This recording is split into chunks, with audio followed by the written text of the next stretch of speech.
చాలా గొప్ప ఉత్సాహం ఇలా బహుజన్ సమాజ్ పార్టీ కార్యకర్తలు కనిపిస్తూ ఉన్నారు. అసెంబ్లీ ఎలక్షన్లలో కొంత నిరాశకు గురైన మాట వాస్తవం, కానీ ఇప్పుడు మాత్రం మునుపెన్నడూ లేనంత ఉత్సాహంతో ఈరోజు బహుజన్ సమాజ్ పార్టీ కార్యకర్తలు రాత్రింబవళ్ళు ఎంతటి త్యాగానికైనా సిద్ధమై బహుజన్ సమాజ్ పార్టీని గెలిపించుకునే విధంగా మరి పోరాడతామని చెప్పేసి వాళ్ళందరూ కూడా ప్రతిజ్ఞ చేస్తూ ఉన్నారు. వాళ్ళందరూ కూడా హృదయపూర్వక ధన్యవాదాలు తెలుపుతా ఉన్నారు. మరి అదేవిధంగా ఈ రాష్ట్ర రాజకీయాల్లో ఒక సంచలనంగా మారిన బీఆర్ఎస్ మరియు బీఎస్పీ చారిత్రాత్మకమైన ఒప్పందం, దాన్ని ఆశీర్వదించిన తెలంగాణ ప్రజలందరికీ కూడా హృదయపూర్వక ధన్యవాదాలు తెలుపుతా ఉన్నాం. దీన్ని అనుమతించిన వైఎన్జీ కుమారి మాయావతి గారు, అదేవిధంగా కేసీఆర్ గారు, వీరిద్దరికి కూడా నా హృదయపూర్వక ధన్యవాదాలు తెలుపుతా ఉన్నా. ఎందుకంటే ఈరోజు తెలంగాణ రాష్ట్రంలోనే కాదు, దేశంలోనే భారత రాజ్యాంగానికి పెద్ద ప్రమాదం వచ్చి ఉన్నది. మరి ఈ బీజేపీ, కేంద్రంలో ఉండే బీజేపీ, మరి రాష్ట్రంలో ఉండే కాంగ్రెస్ పార్టీ, ఇవి రెండు కూడా మిలాఖత్ ఒక రహస్య ఒప్పందం కుదుర్చుకొని ఈరోజు భారత రాజ్యాంగాన్ని రద్దు చేయాలని ప్రయత్నం చేస్తూ ఉన్నారు. ఇవాళ కాంగ్రెస్ పార్టీ కూడా నరేంద్ర మోడీ బడేబాయ్, మరి రేవంత్ రెడ్డి చోటేబాయ్ లాగా ఈరోజు ఒక ఒప్పందం కుదుర్చుకొని వాళ్ళు మరి నరేంద్ర మోడీ ఇచ్చిన ఎజెండానే ఇక్కడ కాంగ్రెస్ పార్టీ మరి అమలు చేస్తూ ఉన్నది. ఇది ముమ్మాటికి వాస్తవం. తెలంగాణ ప్రజలు దయచేసి దీన్ని గుర్తించాలి. ఈ దేశంలో రాజ్యాంగానికి ప్రమాదం ఉన్నది. రాజ్యాంగం ఇచ్చిన మతపరమైన స్వేచ్ఛ అది కూడా ప్రమాదంలో ఉన్నది. ప్రార్థనా మందిరాల మీద ఇదే రేవంత్ రెడ్డి,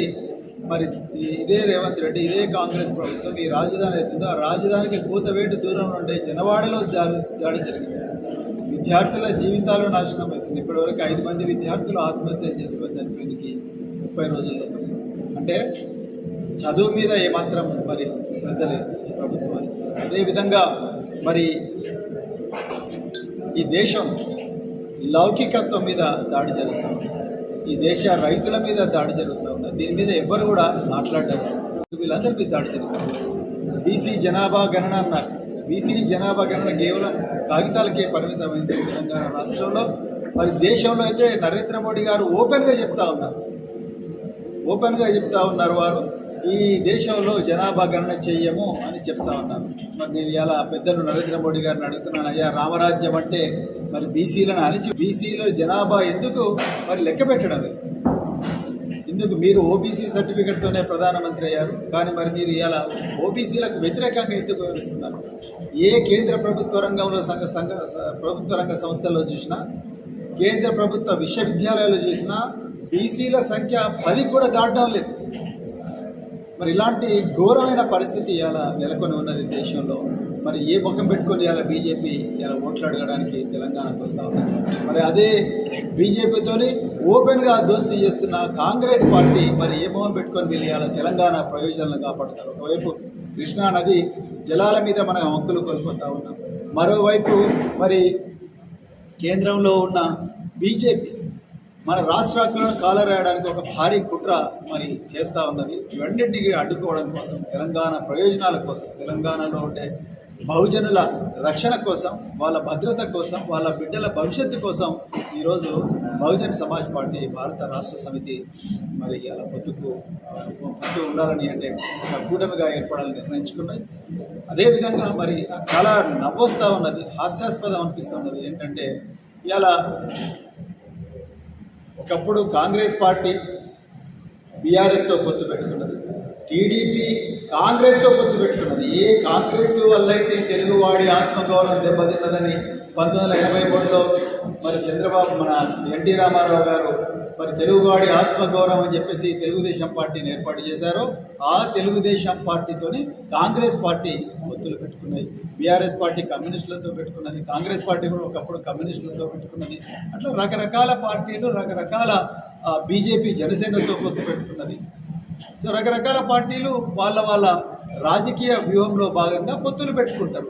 ఇలా ఒక బహుజన్ సమాజ్ పార్టీ, భారత రాష్ట్ర సమితి రెండు కూడా ఒక లక్ష్యం కోసం, ఒక ప్రయోజనం కోసం పార్లమెంట్ ఎలక్షన్ల కోసం పొత్తు పెట్టుకుంటే అప్పుడే ఇది ఒక అపవిత్రమైన కలయికగా ఎట్లా చూస్తున్నాం? దీని వెనుక స్వార్థమైన రాజకీయ ప్రయోజనాలు ఇవిడి ఉన్నాయి, దాగి ఉన్నాయి. దీని వెనుక ఒక రహస్య ఎజెండా ఉన్నది. తెలంగాణనంతా కూడా బీజేపీకి దారాదత్తం చేయాలనే ఒక బృహత్తరమైన ప్లాన్తోనే ఇలా కాంగ్రెస్ పార్టీ రేవంత్ రెడ్డి, అదేవిధంగా మరి బీజేపీ నరేంద్ర మోడీ వీళ్ళిద్దరు కలిసికట్టుగా పని, బయటనేమో కయ్యం, లోపలనేమో నెయ్యం అన్నట్టుగా ఉన్నది. సో ఇదందరూ కూడా తెలంగాణ ప్రజలు గుర్తించాల్సిన అవసరం ఉన్నది.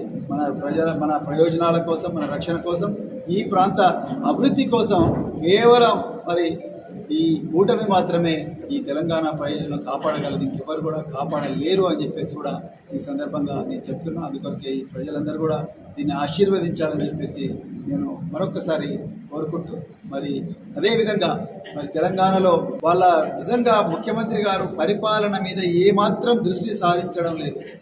వచ్చి 4 నెలలైంది, ఇంతవరకు గురుకుల అభ్యర్థులకు న్యాయం జరగడం లేదు. 9,200 పోస్టులు రిలీజ్ చేస్తే 3,000 బ్యాక్లాగ్లు వచ్చినాయి నెల రోజుల లోపలనే. నేను ముఖ్యమంత్రి గారికి చేతులు జోడించి చెప్పిన, అయ్యా ముఖ్యమంత్రి గారు, సుప్రీంకోర్టు మార్గదర్శకాలను ఉల్లంఘించకుండా, సర్వీస్ రూల్స్ను మార్చడం అవసరం లేకుండానే డిసెండింగ్ ఆర్డర్లో గురుకుల అభ్యర్థులందరినీ కూడా పోస్టులు భర్తీ చేసి వాళ్ళకి అపాయింట్మెంట్ ఆర్డర్లు ఇస్తే ఒక్క బ్యాక్లాగ్ కూడా రాదు అనే విషయాన్ని నేను మళ్ళీ స్టెప్ వైజ్గా ఎక్స్ప్లెయిన్ చేసి చెప్పిన. కానీ ముఖ్యమంత్రి గారు దాన్ని పట్టించుకోలేదు. ఓకే, నామకే వాస్తే ఒక డ్రామా కోసం ట్విట్టర్లో ప్రవీణ్ కుమార్ గారు మీరు ఇచ్చిన దాన్ని నేను స్పందిస్తున్నా అని చెప్పి ట్విట్టర్లో పెట్టండి తప్ప ఆయన కింది అధికారులకు ఒక్క ఆదేశం కూడా ఇవ్వలేదు. దానివల్ల ఇలా 3,000 మంది రోడ్డెక్కింది అభ్యర్థులు. అంటే 3,000 కుటుంబాల్లో అందరూ చూస్తుండగానే పట్టపగలే ఇలా తెలంగాణ ప్రభుత్వం వాళ్ళ నోట్ల మట్టి కొట్టింది. ఇక అదేవిధంగా మహిళలకు మరి ఏదైతే ఉద్దేశించబడ్డ హారిజాంటల్ రిజర్వేషన్, వర్టికల్ రిజర్వేషన్, దీంట్లో కూడా మహిళలకు అన్యాయం జరుగుతూ ఉన్నది. వాళ్ళు కూడా పోరాడుతూ ఉన్నారు, మాకు అన్యాయం జరిగింది, దాని గురించి కూడా దృష్టి సారించే పరిస్థితి లేదు. అది పోగా ఇప్పుడు వాళ్ళ మంత్రులతోని ముఖ్యమంత్రి గారు ప్రవీణ్ కుమార్ ఒక గూండా, ప్రవీణ్ కుమార్ ఒక అసాంఘిక శక్తి, ప్రవీణ్ కుమార్ వల్ల విచ్ఛిన్నం అవుతుంది దేశం, ప్రవీణ్ కుమార్ వల్ల ఇట్లయితుంది అట్లయితుంది, బీఎస్పీ ఒక అసాంఘిక శక్తుల ముఠా అని చెప్పి మరి చెప్తా ఉన్నారు ముఖ్యమంత్రి గారు. ఆయన మాట్లాడకుండా వారి మంత్రులతో మాట్లాడిస్తున్నాడు. సో ఇది కూడా తెలంగాణ ప్రజలందరూ కూడా గమనించాలి. మునుపెన్నడూ లేని విధంగా బహుజన వర్గాల మీద దాడి జరుగుతూ ఉన్నది కాంగ్రెస్ పార్టీ. మతపరమైన స్వేచ్ఛ లేకుండా పోతూ ఉన్నది. సో అన్ని విధాల్లో కూడా ముప్పేట దాడి జరుగుతున్నది. తెలంగాణ ప్రజలందరూ కూడా దీన్ని గుర్తించి మరి కాంగ్రెస్ పార్టీ నుంచి విముక్తి వచ్చే విధంగా, భారతదేశాన్ని రాజ్యాంగం రక్షించబడే విధంగా మీరు మంచి నిర్ణయం తీసుకోవాలని చెప్పేసి మరి తెలంగాణ ప్రజలందరికీ కూడా మరొకసారి చేతులు జోడించి thank you. Hit TV presents like, share, comment.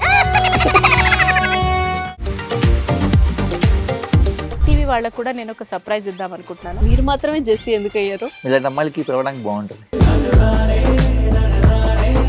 Chandu సాయికి like you and have a, జనాలకి ఒక పేరు నచ్చిందంటే దీనికి ఒక ప్రాసెస్ ఉంటుంది.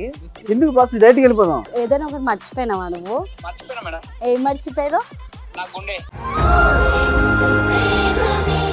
ఏదో ఆ టైంకి మన సుడి బాగుంటే ఎవరన్నా చూపిస్తే రాయగలం కానీ డోర్ టు డోర్ సేల్స్ చేసేవాళ్ళు. శారీ వస్తుంది, శారీలో వెనకాల కట్టుకుని